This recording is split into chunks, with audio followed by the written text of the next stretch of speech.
Hello, everybody, and welcome to the Wench Bench, where friends sit and talk about fabulous fictional females and how their stories have influenced us throughout our lives. My name is Alison. And my name is Fonda. And today is another movie night episode, despite the fact that we are recording it in the middle of the day. We ignore that. I still watched the movie at night. Same. So today we're going to be talking about Do Revenge.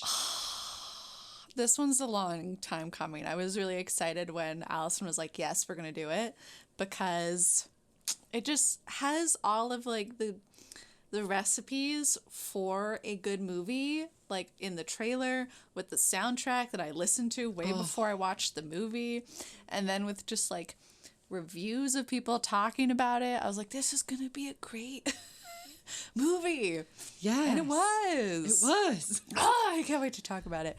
But first off, I guess like spoiler alert, if you haven't seen the movie, here's a quick summary of the film. Yeah, definitely spoiler alert, because there's a ton of stuff that we need to talk about that requires...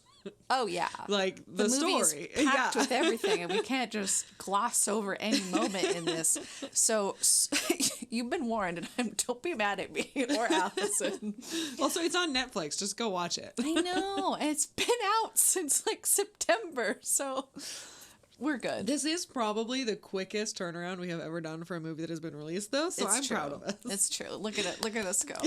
One day it'll be the day after. Yeah. We'll be like, here we are. When I feel safe to go back to a movie theater again. Yes. So we'll see how those go. So Do Revenge is a 2022 American teen black comedy film, which when looking up the description, I'm like, teen black comedy film? I was like, oh. I don't know, I was just kind of like surprised. It takes to about the last quarter to get to that real black comedy. Oh, it does. Yeah, and then it really takes it. It like there's a point where we're like, here's the switch. Yeah, here it is. It's good. It's directed by Jennifer Caton Robinson, who co-wrote the screenplay alongside Celeste Ballard. It stars Camila Mendes, who's in Riverdale and plays Veronica. Maya Hawke, who's in Stranger Things. Ugh. Yes, she's Robin. So juicy. Austin Abrams, Rish Shaw, and Sarah Michelle Gellar, and is loosely inspired, which I didn't know, so it was cool to kind of like look up some info about it. Alfred Hitchcock's Stranger on a Train from 1951. Okay. Yeah. And it was released on Netflix on September 16th of 2022, September 16th, 2022.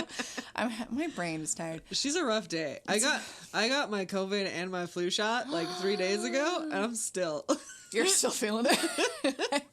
It's a rough week. So.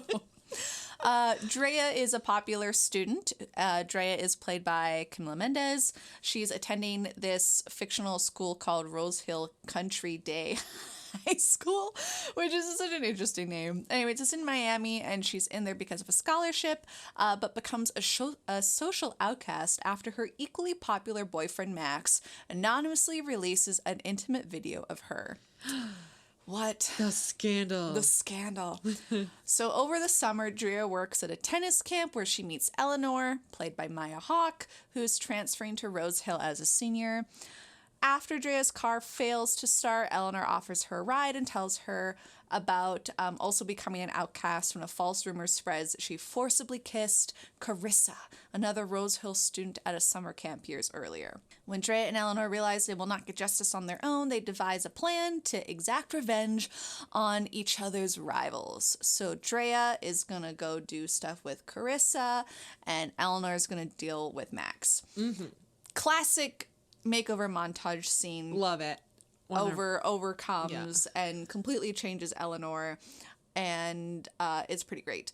In with them doing their sort of like investigation, Dre tries to get close to Carissa by volunteering at the school farm and befriends Russ. Love Russ. Love Russ. Russ is king. Russ is amazing. Great. Eleanor is invited to a pool party thrown by Max, where she discovers he's cheating on his new girlfriend, Tara, who Tara was... kind of is best near friend, the end. Things get weird. BFF. Tara was Drea's BFF. Yeah. Drea runs into Carissa at the beach with Russ and steals her keys to this, like, greenhouse. This mystery greenhouse. On the farm, and when they unlock it, it's filled with marijuana and magic mushrooms. Yeah. There's Amazing. after that, it's like the movie switches from like summer, fall, winter, spring very quickly. Like big block letters for time change. So then we go again to the winter where there's a senior ring ceremony. Drea places the drugs, specifically the magic mushrooms, into everybody's dinner. Yeah. Which allows Eleanor the intent of getting Max's phone while he's high. Drea anonymously tips off the school's headmaster, who can't wait to talk about the headmaster. She's great. About the greenhouse. My God. And then Carissa gets expelled, which means that the revenge plan for Eleanor is done. Mm-hmm. Eleanor gets the phone, finds out all these things, uploads it onto their computer, blah, blah, blah, blah. They have a plan. So we get to the Valentine's Day assembly where Eleanor has a plan to help with Drea's revenge. Yeah. It falls flat, needless to say. Doesn't work because he's a privileged, rich, white man. Yeah, and they, as the friends for his group, are like, oh, we're going to spin it and make it be like a better thing. And it's like... Yeah. Make it be like he's cheating on all these women because he's polyamorous, which I'm just going to put this out there right now is not what polyamory is. If all of the included parties are not completely aware and consenting to it, it is just fucking cheating. 100%. Which hopefully people who watch this movie understand. We'll see. We'll see. That is my hope. It's hard to tell because there was a lot of irony and like stuff in this movie, which was great, and I can't wait to have us talk about it. But, sometimes people don't pick up on it. But the hope is that people who are watching it are consuming it intelligently. Well, I mean, it's a fun movie just to like vibe with and watch, but like that's not polyamory. Nope. And then, falls flat. Drea kind of has a flip and is like, nope, everybody in that group now needs to get my revenge. And Eleanor's like, oh, rah, rah, rah, rah. And she's, Eleanor's enjoying being popular. We can't shame her for that. Standard, like, underdog girl becomes popular behavior. Like, standard. Yeah, you're like, wow, I'm getting attention. People threw her a surprise birthday party. Wah, wah, wah, wah. Anyways, Gabby finds out while she's having a guy go down on her. Which is, oh my God. There's going to be a whole conversation about Russ because he is just a sweet angel and I love him so much. Well, we got to power through that. But we're going to get there. But anyways, we're going to get there. While Drea and Eleanor are having a fight at Eleanor's surprise birthday party, Gabby, who is Max's sister, which I was surprised about at first. That was like a little thing. I was like, that was a fun little surprise. Yep, Gabby overhears it and breaks up with Eleanor. Yeah. For taking Max's side. And sort of breaks up. They weren't like 100% together. They weren't official, but they had just like said, oh, I like you, and then they made out. So like... Yeah, so... She broke up the fact that there could have been something. Yeah. After the confrontation at the birthday party. Mm-hmm.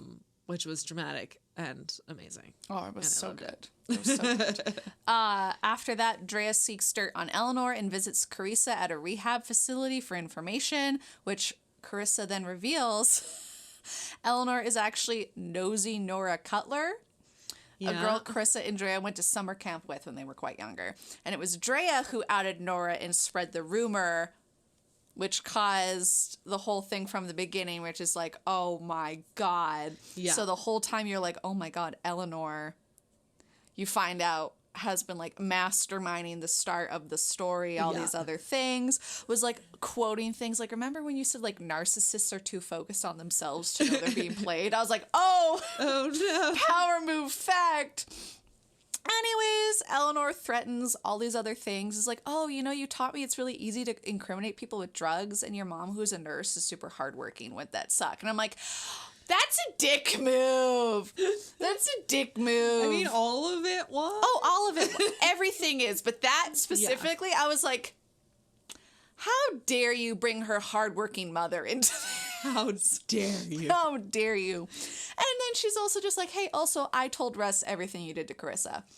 Which leads her to walking out. Can't wait to get more into this scene, by the way, because it was such a good, juicy scene. Such a juicy scene. Eleanor is then like, oh my God. She gets in her car, is on her phone. Never drive and talk on your phone, people. No. Don't be on your cell phone. Because she gets T-boned. She gets T-boned by Eleanor. Yes. While she's in a vehicle. While she is confessing to Russ, saying like, oh my God, I heard you talk to Eleanor, like... I can explain everything. And he's like, girl, I didn't talk to Eleanor. So she just like outed herself. Yep. Which was, again, a part of the manipulation. And mwah, Mwah. Mwah. Wonderful. I loved it. Yep. Anyways, then she gets taken to the hospital. And then Eleanor shows up and is doing like that classic kind of like scene where like a victim is in the hospital. Yeah. And the person who does the thing is like, oh, here's a balloon, and like being nice and be like, oh, oopsies. And then all of her old friends message her because it's true, when other people are going through bad shit, everyone tries to make it about themselves. Yeah. And that happens. And then she tells her to go to this admissions party, which, long story short, is just like a place where everyone can get fucked up. Yep. And everyone has to hide their phones and stuff Yeah. because of reasons. Yeah. We'll get into it. Yeah. I have notes. Yeah. So they go there. Let's just say things don't fully go to plan for either of them. They're both being assholes to each other the whole time. Definitely like competing power maneuvers. And then after Drea does like a really mean thing towards Eleanor's old persona of like nosy Nora, blah, blah, blah, blah. They kind of like have like a very raw moment where they're being like equally mean to each other, calling each other out about their shit and kind of like turning things around. And then Drea breaks this camera that Eleanor had hid in a brooch to record everything, to implant evidence. Long story short, she breaks it, doesn't work. And then Max comes up and reveals he discovered their plot against him. He plans to expose them and confesses to releasing Drea's video, unaware that Eleanor was carrying a backup recording device. Because of course she was. Of course she would. She planned all of this shit. Like she wouldn't wasn't gonna just like not have a backup plan. Yeah. Anyways, Eleanor and Drea kind of make up very quickly, and they turn that video and project it to the whole party on a projector screen of Max confessing to the entire party, turning everyone against him. He gets expelled. Yeah. Drea the entire party that not only did he just release her video, but he like manipulated her the entire time and like didn't actually love her, told her he loved her just to like fuck with her and like just horrible human being. Yeah. It was so good watching him just like fail. It was nice. It ends with Drea getting a spot at Yale, which was removed from her because of Max. We'll get there. She rejects it because she's like, no, I'm having some self-growth. Yeah, because self-growth. I realized I don't actually know who I am because I've spent so long trying to achieve this like level of success that is surrounding me, and I didn't realize that I was losing who I was as a person. Very good lesson. Very good lesson for the youth. It's true. She and Eleanor skip graduation and they drive off into the sunset. And there were mid-credit scenes, which I love. Oh. I love when a movie has a mid-credit scene. Love a mid-credit scene. In it, Drea apologizes to Russ. Love that. Love it. Eleanor reconciles with Gabby. Loved that more. And Max joins a toxic masculinity support group. And that's the whole movie. Yeah. It was very good. I very much enjoyed it. I did too. And now I would love for us to talk about it. Yes. So as I'll just throw these little fun facts in there because clearly like after explaining it, people who have not watched it perhaps, and if you didn't pick up from the the synopsis, this movie is heavily paying homage to other classic teen revenge movies, such as Jawbreaker from 1999, very good movie. Cruel Intentions, also from 1999. Heathers from 1988, which we have discussed. Mean Girls from 2004. John Tucker Must Die from 2006. 10 Things I Hate About You from 1999. I love that one. And Clueless from 1995, just to name like Also a few. And the Do Revenge soundtrack actually features many iconic songs that were that were originally in those movies, which is amazing. And very much I picked up. I'm sure that I feel like some other people might pick it up too. But there's an old horror movie called Hand That Rocks the Cradle, where a woman is having a baby and she needs to find this nanny. And then they hire this nanny and she's like perfect. And then they realize that the nanny is starting to like take over her whole life. Like, I do want to eventually like talk about this movie more in depth because it is a fascinating movie and it is so well done. It's just an incredibly good psychological horror movie. And then you find out at the end that the nanny is the wife of like a doctor that the woman who had the baby had gotten fired, and then the doctor husband had killed himself, and she had lost her baby, and so this nanny was just trying to like infiltrate this woman's life and destroy it from the inside, and very much like these vibes. And so but through that movie you kind of know a little bit more, but it had a very similar scene where the woman whose life was being destroyed started piecing it all together and started putting together who this woman in her house was. And like so much crazy shit happens in that movie. Like I'm very excited to talk about it one day. I will never make Fonda watch it because genuinely do not think Fonda could get through it. Oh, thank you for caring about me. Like when I watched it with Nick, he was like squirming on the couch the whole time because it's just like the intensity of you as a viewer knowing what is happening while the people in the movie don't, and like it's done in a logical good way that like you're not just like, well, you're a fucking idiot for not knowing this. Like it's like, no, 100% you wouldn't know this. But yeah, there's this scene where the good lady is like figuring it out and piecing it together, and she's just like, oh my god, like this has been the whole time. And it very much harkens to the time where Drea goes to the rehabilitation center and is like trying to figure out what's going on, and it's like, oh my god, it's about me the whole time. I was the one. I was like, the target. So I was very much like, ooh, like Hand That Rocks the Cradle vibes too. And then there's like a reference to The Craft in there where they're playing like Stiff as a Feather, Light as a Board while everybody's high on mushrooms. That is directly from The Craft. And just so good. Like just so many references and just the movie in and of itself, since like 2 minutes in, very quotable. So quotable. This movie is so quotable.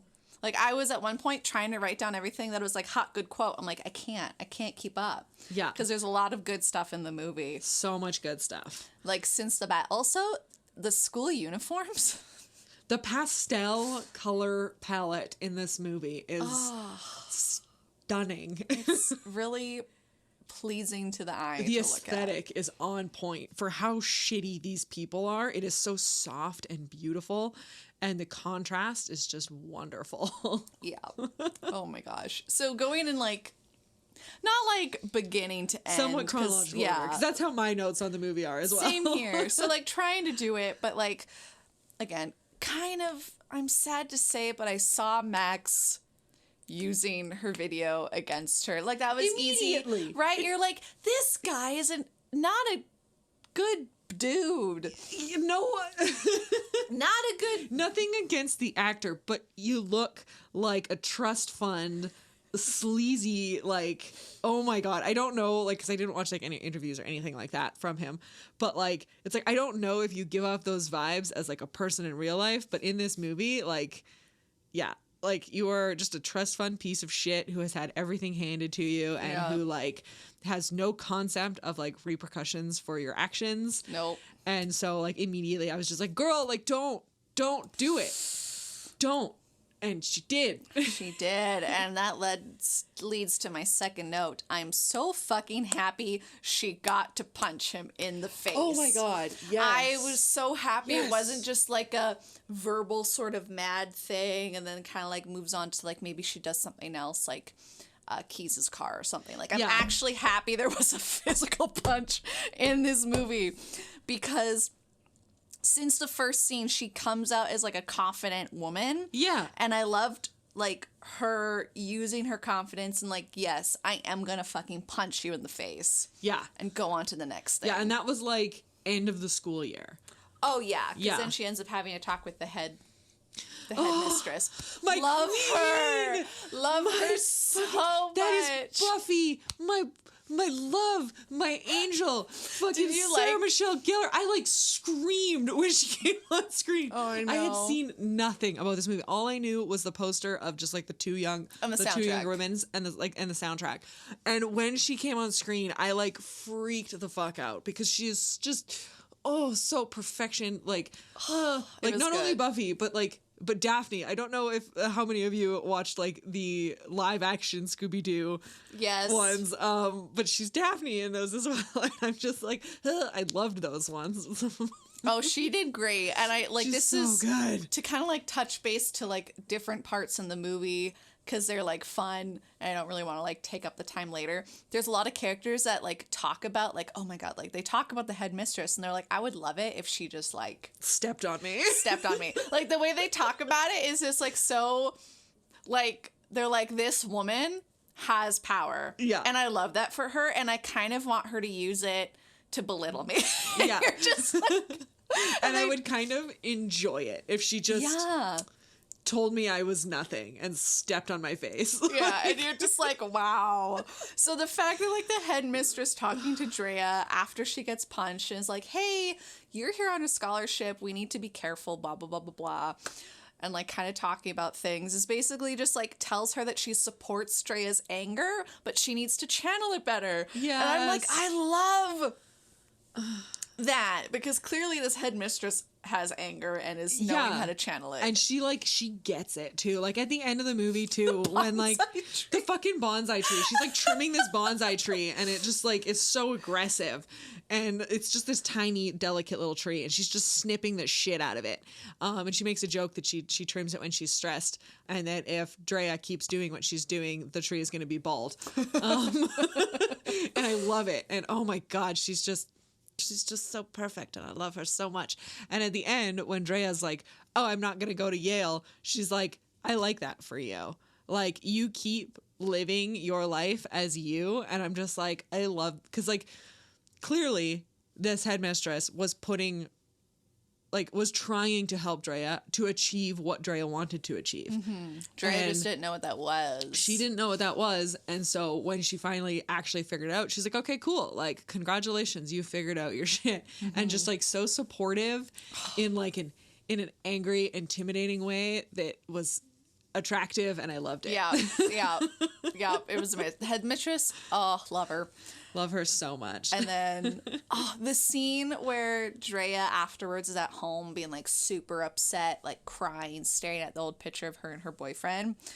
She says like this line where it's like hating oneself, not a line, but like vaguely paraphrasing that she's like hating oneself over letting your guard down. Like, yeah.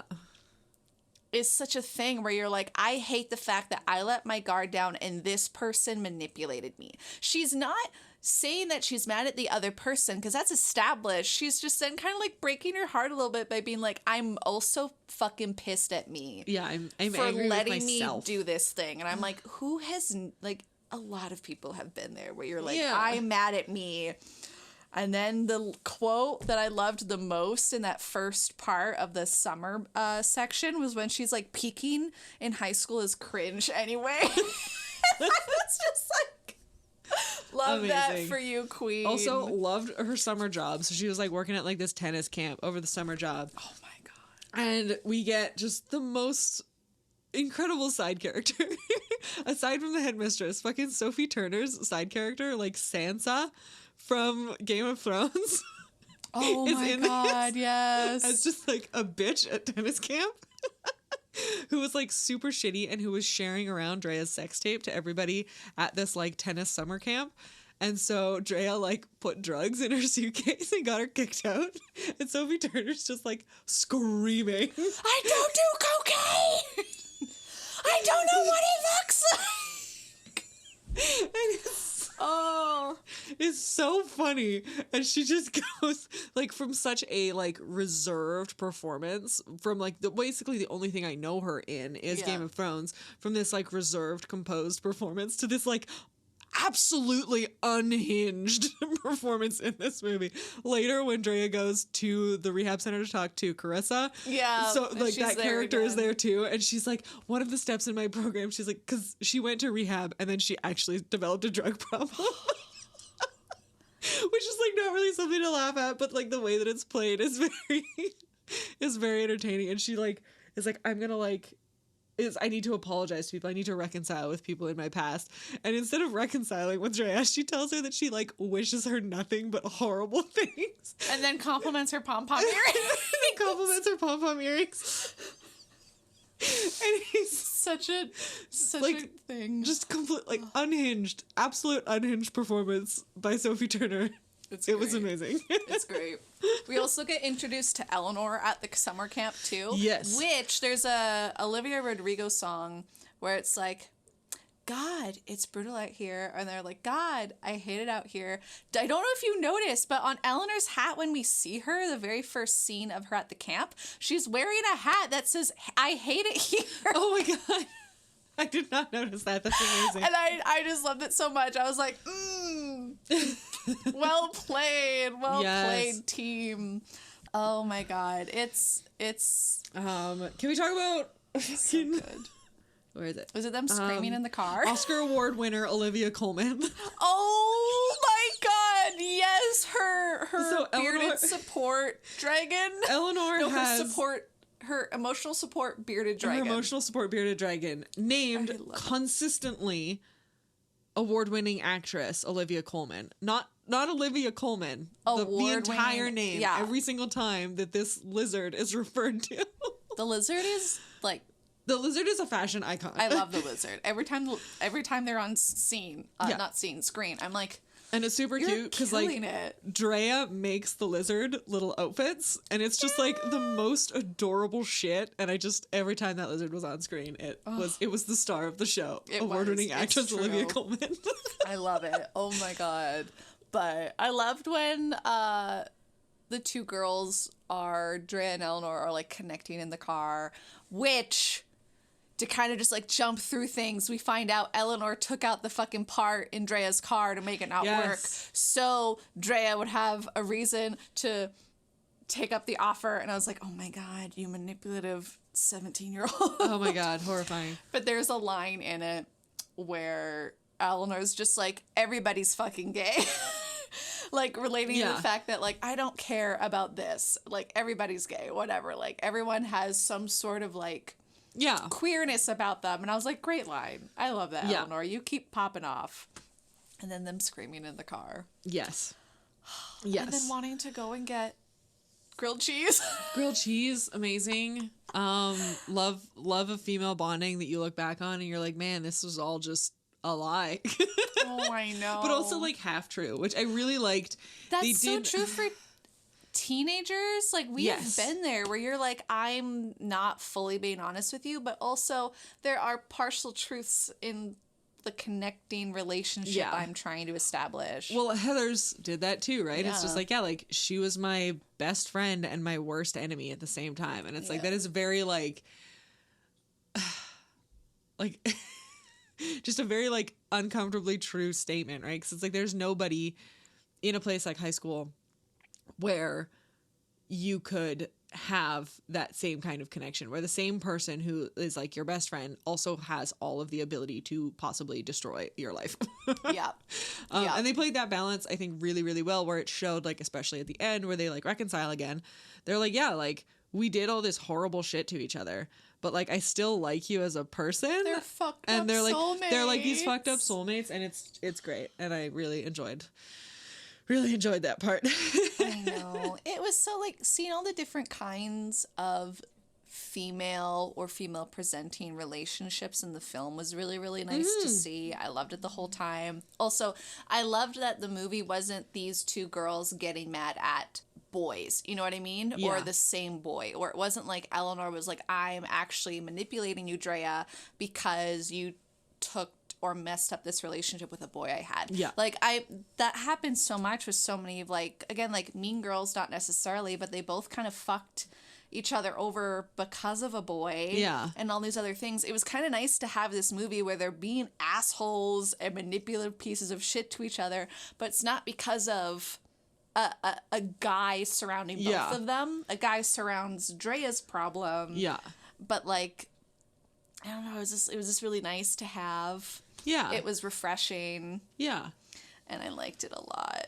Oh yes. my God, but Gabby, can we talk about Gabby for a second? Yeah. I love Gabby so much. So much. She's lovely.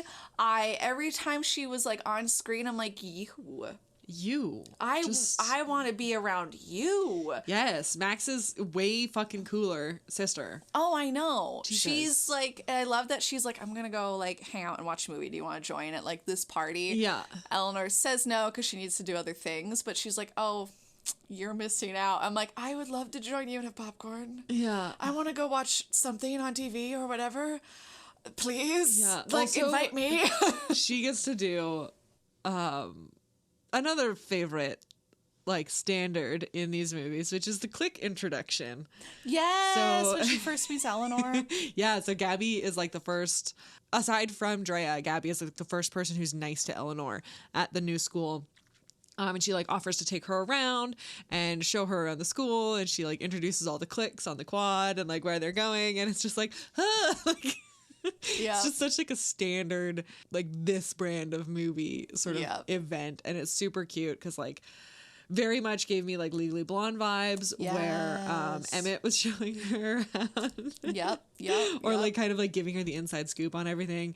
And, of course, that's, like, Or with results Mean in Girls, flirting. with the Or with Mean different Girls, seatings in the cafeteria. Yeah, like, so good. So Oh, it was really nice. No, it was super good. Which kind of just, like, again, like, Max, the whole time, it's just, like, there's moments that get touched. I don't want to talk about Max a lot. I do want to shit on Max, I was though. like, okay, let's get into Max real quick. Such a fake ally, manipulative arse fuck. And there's a moment, where is it? He gets interviewed by one of, like, the higher clique people that he knows.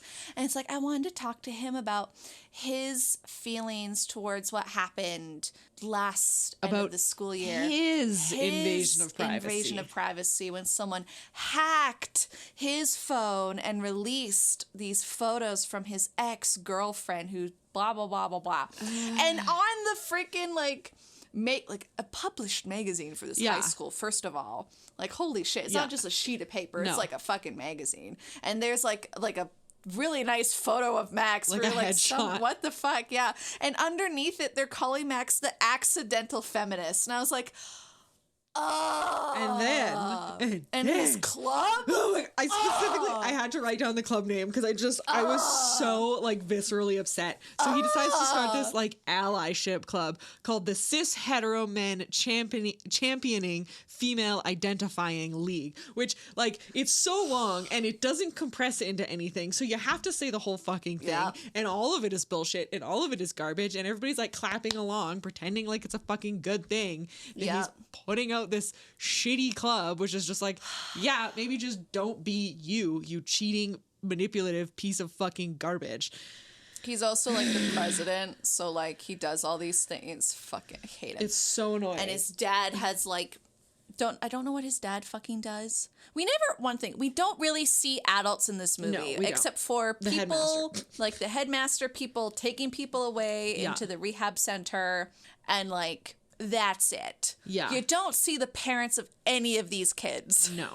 No, and, like, the performative nature of Max, and, like, I understand, like, it is, like, essentially, like, a weird satire, like, overblown like, existence. So that's fair, but it's, like, the very clear, like, performative nature of his allyship is so frustrating.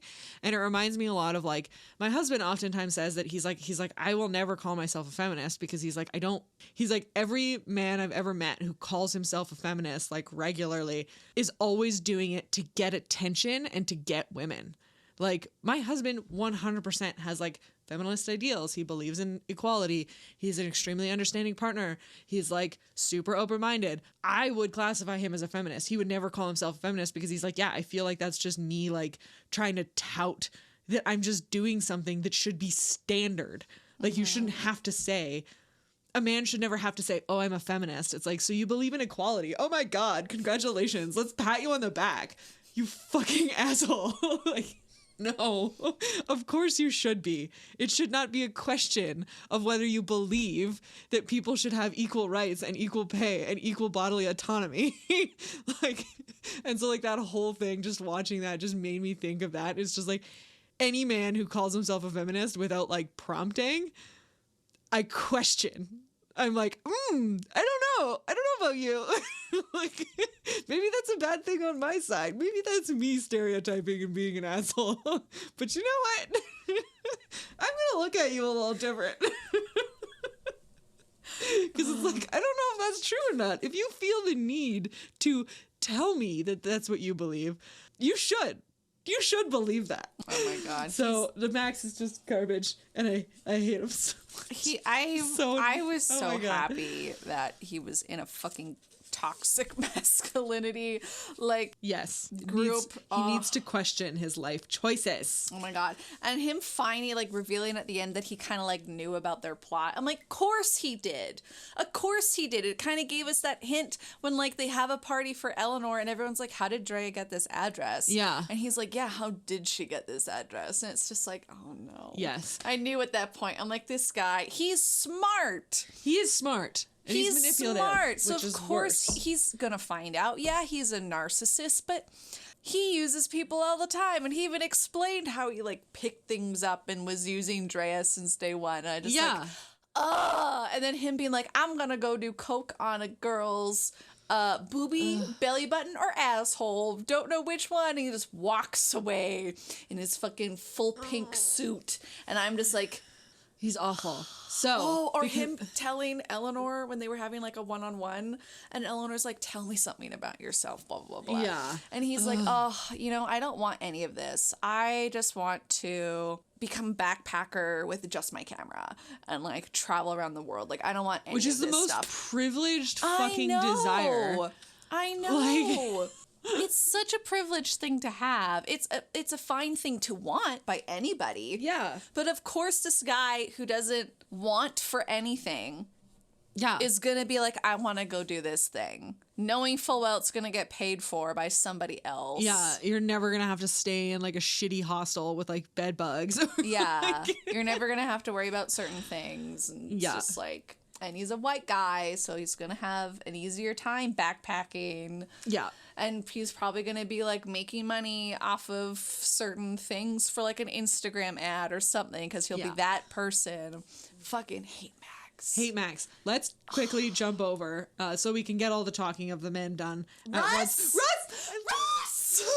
As soon as he came on screen, I was like, oh, blue hair and a padlock chain necklace. Hello. Oh my God, his aesthetic, the whole scene, he very gave me like cool boy artist chic. Does that make sense? Oh my God, yes it does. And I'm just like, and he had like a weird accent. Not weird as in the sense it was subtle. Yeah. It was subtle. It's like, oh, he's interesting in many ways, but he also has like this subtle like Australian accent kind of. Whereas Max said he was a feminist, Russ was actually a feminist, because the thing that like just blew my fucking mind. So at one point, in order to try and get revenge on Max, they release a bunch of his text messages with all of the different women that he was cheating on. Russ is the only fucking character in the whole entire movie who said that was wrong of you to do because you were airing those women's and he said this to Drea. He said this to Drea after he found everything out. He's like, you hurt those women. He's the only person who thought about the other people who were being hurt in that. Yeah. And I'm just like, fuck, I love you so much.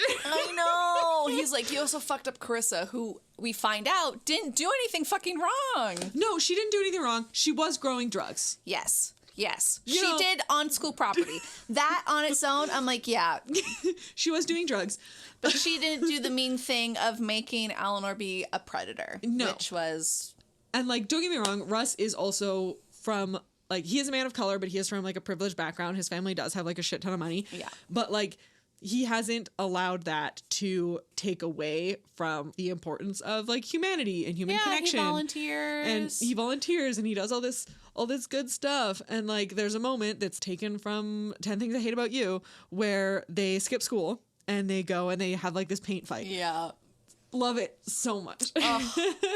Love it so much. He has this big warehouse with all this like painting stuff in it that like his dad gave to him. So it's, you know, pretty privileged, like especially compared to like Drea, who kind of turned into a shitty human being, but was from a lower socioeconomic class. Yeah. It's kind of like this really interesting balance. And like all Russ wanted to do was like take care of her. There was that whole scene where he's like going down on her and she's like pretending to enjoy it. And I'm just like, he's such a good guy. He's trying. Pay attention to him. Like, yeah, like don't be on your Snapchat trying to figure out what Eleanor's doing. And he's super hot. What are you doing on your phone? I know. He's way hotter than Max. Fucking leaps and bounds. He like comes with her to go crash the party. He is so fucking supportive and he is so fucking sweet. And he's amazing and I love him so much. I know. I am glad they made up at the end. I am glad that they made up at the end. And I am glad. I would have been fine if he had said no also, though. Honestly, yes. But I think that when he found out, all he asked her to do, he's like, just tell the truth. Because he's like, he is clearly like an empathetic and understanding person. Like they get that across in like so little screen time for him. But he's like, I just want you to tell the headmaster that you were the one who drugged the school, which is a super illegal and very dangerous thing to do. Like you were the one who drugged the whole school. Oh my God, that whole scene, just a quick little, don't mean to interrupt you, but as someone who has accidentally eaten pot brownies, going through, that's a story for another day. Like being to like not your knowledge being drugged and going through something like that, I could like the whole time I'm watching it, it was giving me, I was like, oh no.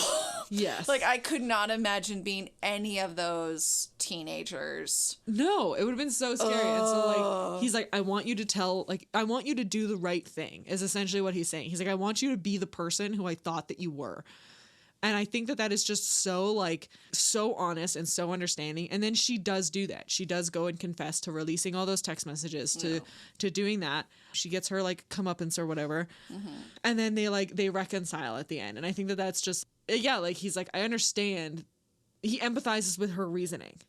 So I'm kind of like, I would have been like, I would have been happy both ways. God, he was just so good. Just the perfect man. He is really great. Oh, do you remember? Oh, you go ahead. Do you remember the part where like Eleanor, while in disguise, and like Max has like got her, like, you know, Eleanor's gotten Max's attention. She's like, what do I fucking say? Like on her phone, what do I fucking say? Texting on the phone. And she's like, say cool 3 times and full stop. And I loved it where she's like, cool. And he's like, Max is like, do you say anything else besides cool? And she's like, so cool. And I was like, what a great. That was fun. It was such a cute, like there's so many good cute scenes. And one of the scenes that I really loved was there was like a sleepover scene. And I believe they had a few. Is this like in the earlier part? This is the one when they find out what's on Max's phone. She said, I believe it's Eleanor, says, you don't have to be brave with me. And it's just like, because like you can tell Drea's mom is never there. Yeah. Because she's working. She's making sure that she has enough money. She's a single mom. Her daughter, like, yes, got into the school on scholarship, but like in order to make sure that her daughter like looks the part, she needs clothes. She needs like all this stuff. Even though she thrifts, which is like mentioned earlier on at the beginning. And like, yeah, like you can tell that Drea has spent so much of her life just needing to be strong because of the environment that she has ended up in and put herself in. Don't get me wrong. Like I'm not saying like she had no choice in the matter. Like it's like, no, she chose to be a part of this social situation. She chose to take part and to become that negative person. That was her choice.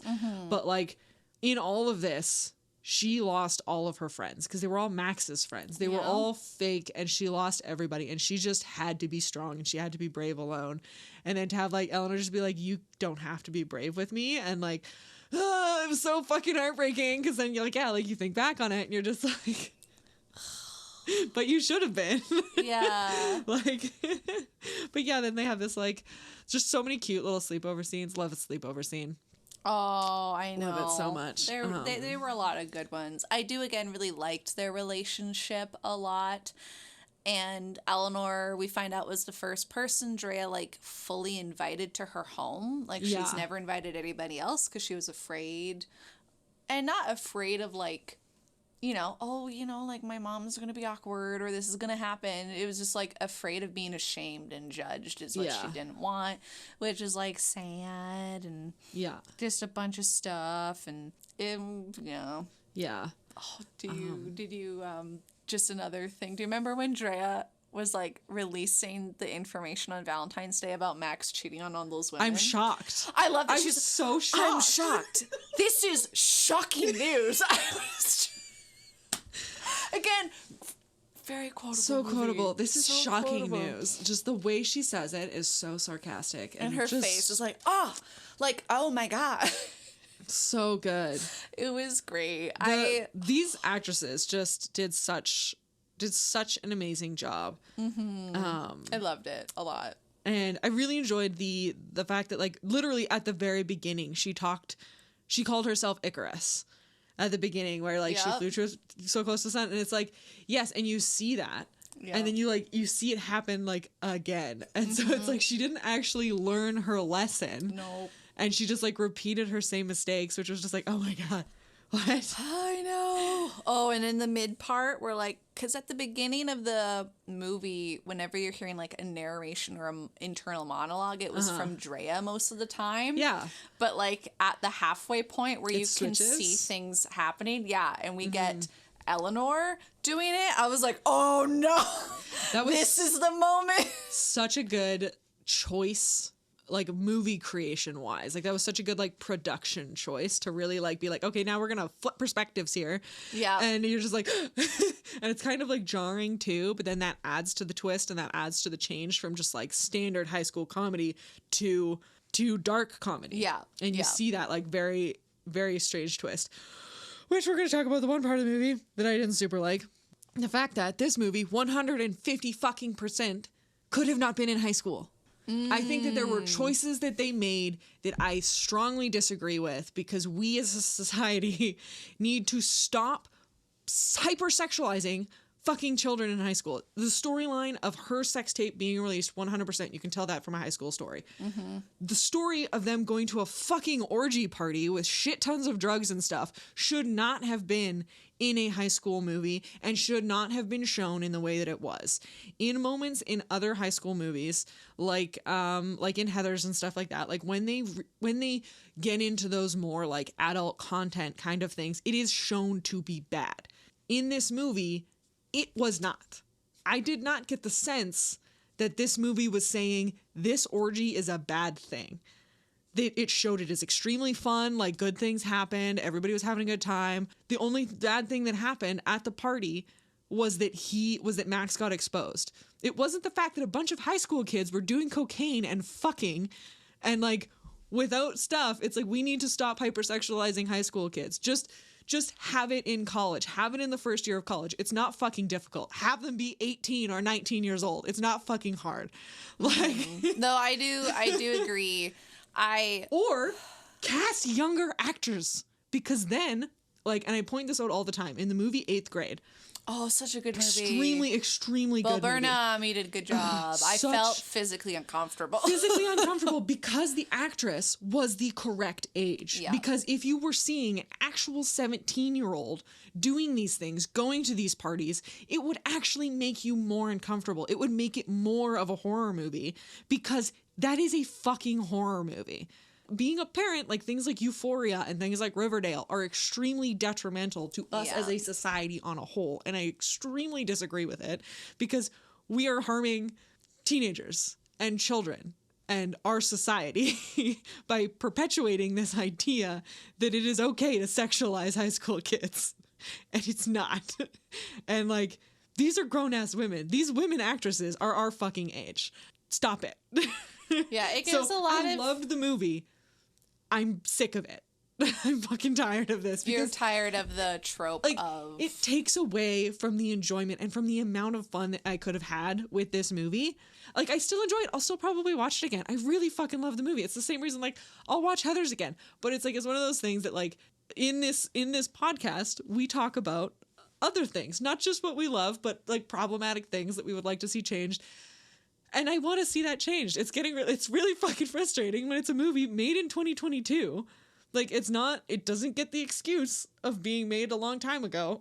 Like, we know that this is a problem, and it's a problem with like, what is it? The Mindy Kaling one on Netflix, the show. Never Have I Ever. So it's my problem with Never Have I Ever, because the main actress is the correct age. So she is a teenager, but the actor that is playing her love interest, the sexy one, he is an adult. He's like 24. And so you are hypersexualizing a teen boy. But that's okay. And it's just like, because it's the boy. It leaves this bitter taste in my mouth. Like, as much as I enjoy the show, it just like, Yeah. No, I felt the same thing with Teen Wolf. Yeah. Like, I was excited because I'm like, oh, this could be cool. But everyone was so, like you said, sexualized. And I'm like, I've been in high school. I was not a popular or very sexually active high school student. But I know for a fact that there were a lot of things. I mean, maybe it's a little bit different now because of how more in the media a lot of stuff is. I do not know. But the fact still remains that, like, shit like that isn't normal. No. And, like, teens can get horny. Teens want to have sex. I'm not saying that you cannot have shows where teens have sex. I'm saying that you need to show it in a more responsible way. Showing it as glamorous and cool. Like with drugs. Like with drugs and things like that is not okay. Mm-hmm. We shouldn't shame people for... We shouldn't criminalize drugs because that causes a lot of problems. Yes. We shouldn't criminalize sex because that causes a lot of problems, but we shouldn't put it through a rose-colored lens. Correct. Especially in a world where, yeah, like, people are starting to, like, consume media differently. The fact that people can watch a movie like Scarface and think, yeah, drugs are cool, missed the fucking point. And I think a movie like this, in all of its fun, in how much joy it is, you have to be more careful. Because you can enjoy it so much and you can just forget, you can just get caught up. Because I got caught up in it, and then I'm thinking about it later and I'm like, that last party was really fucked up and I feel bad about it. Yeah. And I'm just like, yeah, like that scene could have been done different. Like there are different things that they could have done to make it not so bad that like they're like, it's like, yeah, like they are. And the things that they're wearing, like it's like, yeah, their school uniforms 100% look like normal school uniforms. Like their dresses and shit that they wore to like the zipper top, and just like, I'm just like, these are like grown adult clothes. So like that is my one, like the movie. I still love the movie, still would 100% like suggest people to watch it. But yeah, like that's the one thing where I'm just like, fuck.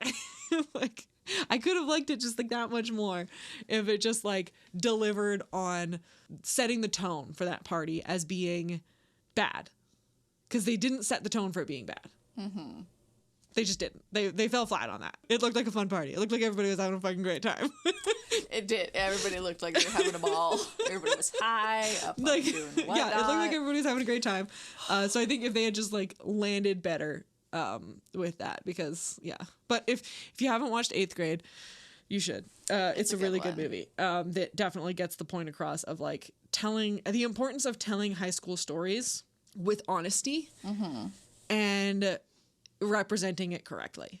Because yes, high school stories are important, telling stories of complicated female friendships, like exploring that feeling of, like we said, like your best enemy, your best friend and your worst enemy, like exploring those things and exploring the idea of like sending out a sex tape and having it get shared around. Like those are important stories to tell and to be able to learn from, but it needs to be done responsibly.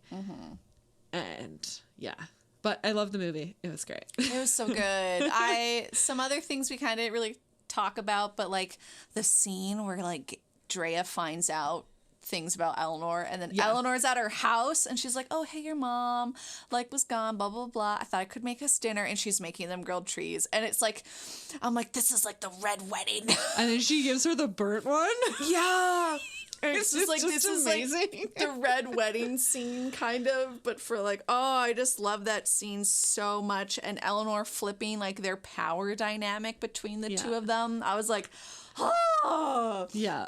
They put croquet in there for the little Heathers reference. I know, that was good. There was some fun stuff. I like truly loved the movie. I think Gabby was like my star. Gabby and Russ. I'd be curious to see or to hear. So if anybody is like listening to this and is young and does not have that like base, like I'd be curious to see how people enjoyed this. People who haven't seen all of the movies that this was based on. People who have no like reference for like all of the nostalgia, all of the references, like the name of the hall. Like I think it still felt unique, if that makes sense. So if people haven't seen it, I think a lot of people are going to be like, oh, like, I think people are going to use that and be like, this is my Mean Girls or this is my Heathers. And then they'll be like, oh, this movie liked those two things. And maybe now more people will watch them. Yeah. Who's to say? Oh, Elliot, I want to talk about Elliot, Max's best friend. He's an interesting character. He is. I liked him quite a bit when you first see him. They're like, oh, we need to get Elliot. And he's like, you summoned me.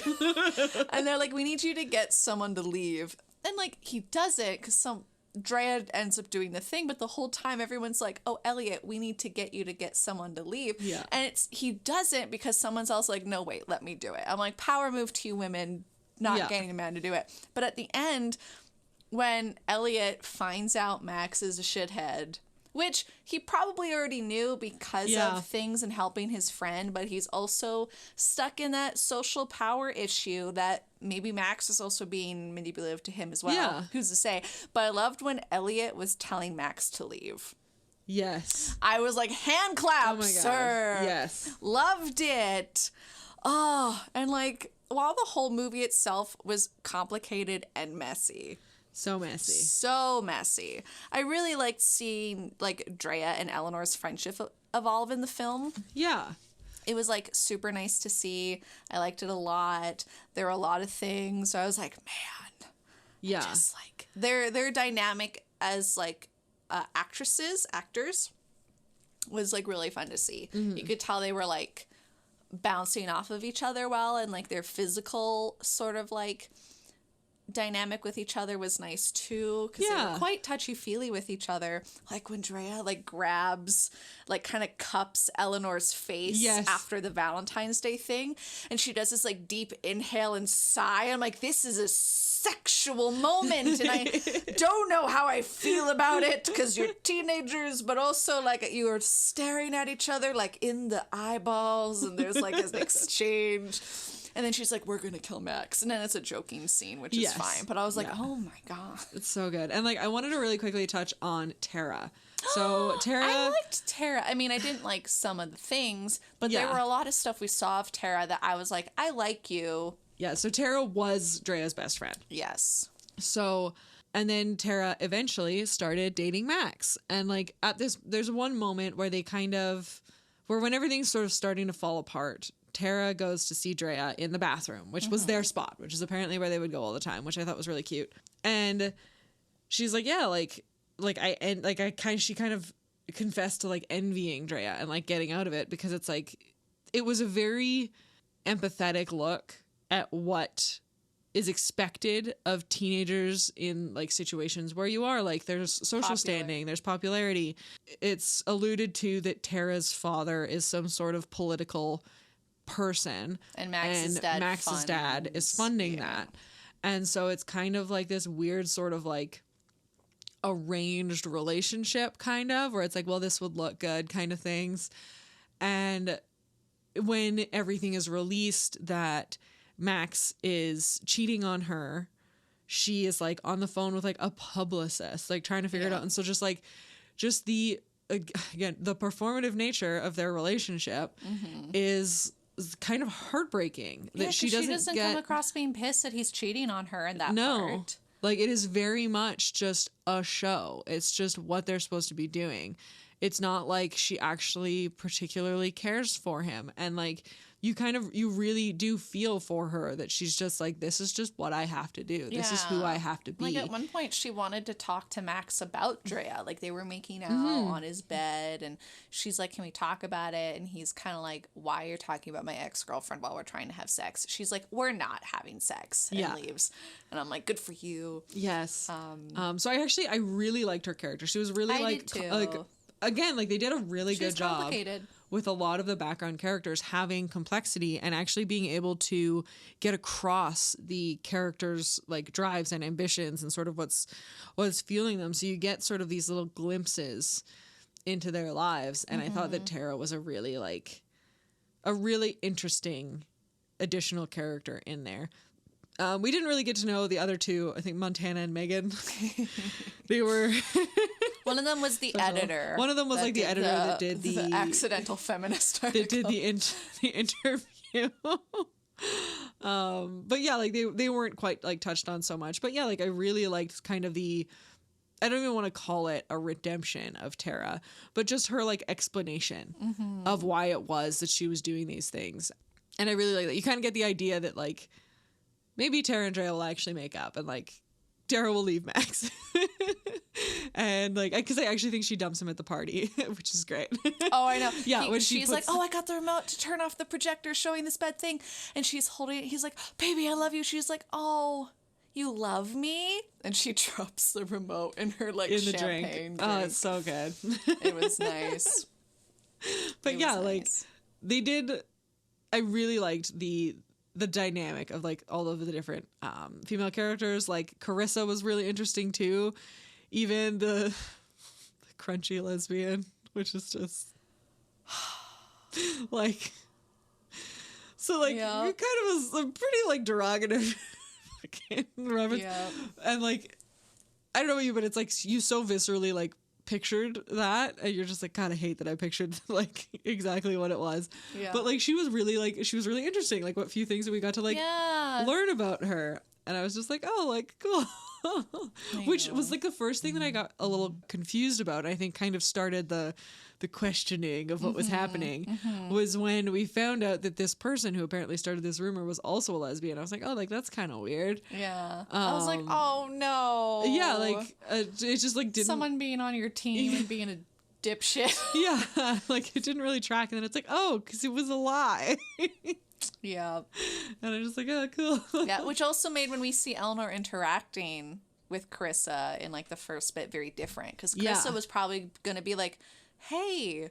Yeah. You know, like probably like a genuine thing of like, how are you doing? And Eleanor's being performative, knowing Drea's probably watching, so she's gonna act like there's a problem. Yeah, whereas she's just like, oh hey, like here's this girl who got like bullied who I at also this had school. a crush on, like who I also had a crush on. It's just like, oh, I know, it was so sad. Also, the music, the soundtrack. If you're not gonna watch this movie, at least listen to the soundtrack. It's good. Every song bopped and was played at a very great moment in the movie where you're like, yes, and ended at a perfect like lyric or sentence, and I was just like the whole time, like Billie Eilish was in there, Olivia Rodrigo multiple times, bunch of good songs, and I was just like, oh, so good, so good.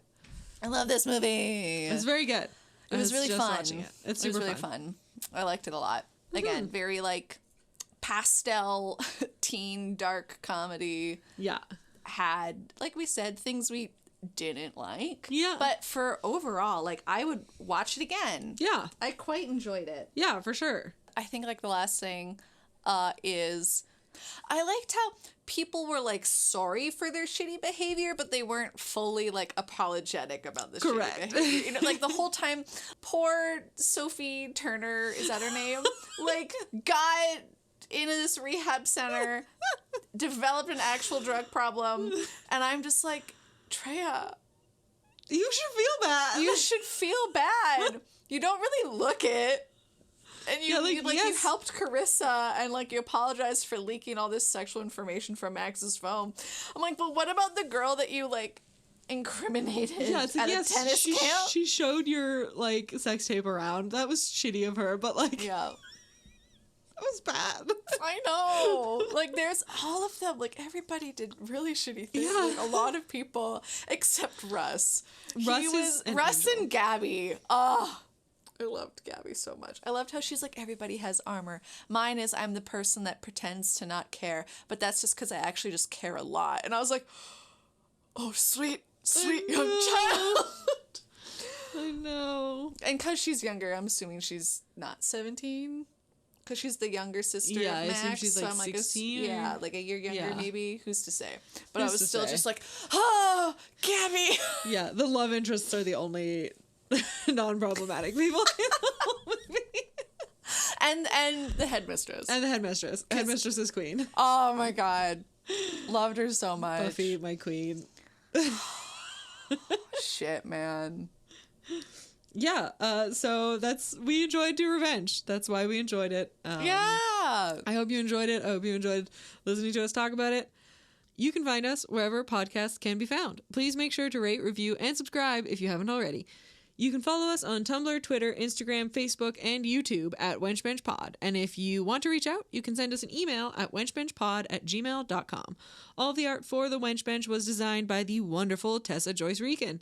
You can find them on Twitter and Instagram at Werevile. Thanks for listening, and talk to you soon. Bye. Bye. God, it's brutal out here. I'm shocked. I'm shocked. Like a hand ton. That's not a word. A hand ton. Just a single hand. One hand. That's all I have.